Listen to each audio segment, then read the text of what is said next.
এক মুহূর্ত আগেও জানতাম না আমাদের পথটা এভাবে শেষ হয়ে যাবে। সবটা যেন চোখের পলকে শেষ হয়ে গেল।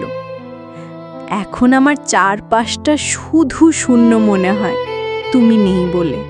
আমাদের হাসি, আমাদের গল্প সব কিছুই এখন কাঁটার মতো বিঁধে। রাস্তা দিয়ে হাঁটলে মনে হয় তুমি পাশে আছো, গান শুনলে মনে পড়ে তোমার মুখটা।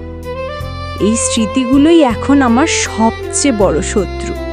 বাইরে আমি হাসি, সবার সাথে কথা বলি, কিন্তু রাতে যখন একা হই বালিশটা চোখের জলে ভিজে যায়। এই কষ্টটা কাউকে বোঝাতে পারি না, শুধু নীরবে কেঁদে যায়। আমার কি কোনো ভুল ছিল? আমি কি যথেষ্ট ছিলাম না?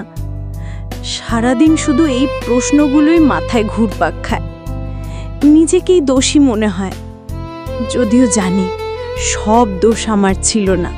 যখন দেখি তুই অন্য কারোর সাথে হাসছিস তখন বুকটা ফেটে যায়। ভাবি আমার সাথে যা ছিল তা কি শুধুই মিথ্যে ছিল? আমার কষ্টটা কি তোর কাছে এতই মূল্যহীন ছিল?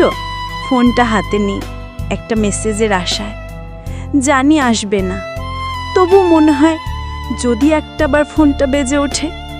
এই মিথ্যে আশাটা আমাকে একটু একটু করে শেষ করে দিচ্ছে। সামনে কি আছে জানি না। আর কি কখনো কাউকে ভালোবাসতে পারবো? নাকি এই কষ্ট নিয়েই সারা জীবন বাঁচতে হবে? ভালোবাসার ওপর থেকে সব বিশ্বাস উঠে গেছে। আগে জীবনটা রঙিন ছিল, আনন্দে ভরা ছিল। এখন মনে হয় সব কিছু থেমে গেছে, থমকে আছে এক অন্ধকার জগতে। আমার আর কিচ্ছু ভালো লাগে না। তোর একটা কেমন আছিস শোনার জন্য এখন সারা দিন অপেক্ষা করি। এই অপেক্ষাটাই যেন আমার বেঁচে থাকার শেষ কারণ। অথচ জানি এই অপেক্ষার কোনো মানেই নেই।